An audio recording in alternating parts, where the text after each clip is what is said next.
et défis environnementaux. Le Code environnemental du Sénégal renseigne que l'environnement, c'est l'ensemble des éléments et facteurs économiques, sociaux et culturels qui favorisent l'existence, la transformation et le développement du milieu, des organismes vivants et des activités humaines. Plus simplement, on peut dire que l'environnement, c'est tout ce qui nous entoure, qui agit sur l'homme et sur lequel l'homme agit.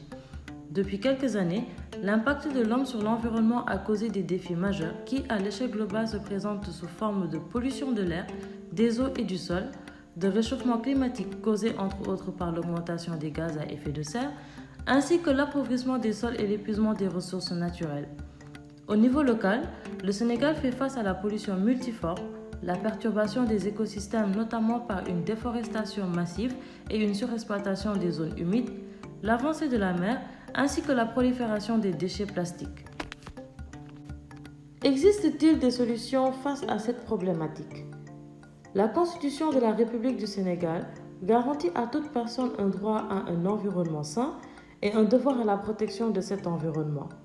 Aussi, conformément aux accords sur le climat et aux objectifs de développement durable, le Sénégal encourage le respect des normes environnementales en protégeant les ressources en eau, l'atmosphère, les sols et les sous-sols, la faune et la flore, et en renforçant des initiatives comme celle de l'UCG. De plus, par la loi numéro 2001-01 du 15 janvier 2001, l'État du Sénégal adopte l'évaluation environnementale, qui est un processus qui permet d'établir les interrelations entre un projet et les composantes de l'environnement et permet également de définir les mesures permettant de gérer les effets et impacts. Quelle en est la part du citoyen? Pour venir à bout des enjeux et défis liés à l'environnement, nous citoyens devons d'abord s'informer, s'éduquer sur les questions environnementales ainsi que les objectifs de développement durable, ensuite sensibiliser, mener un plaidoyer pour la préservation, la protection et la réhabilitation des espaces naturels, mais surtout préserver notre cadre de vie au quotidien par des gestes éco-responsables simples, comme éviter de jeter des déchets dans la rue.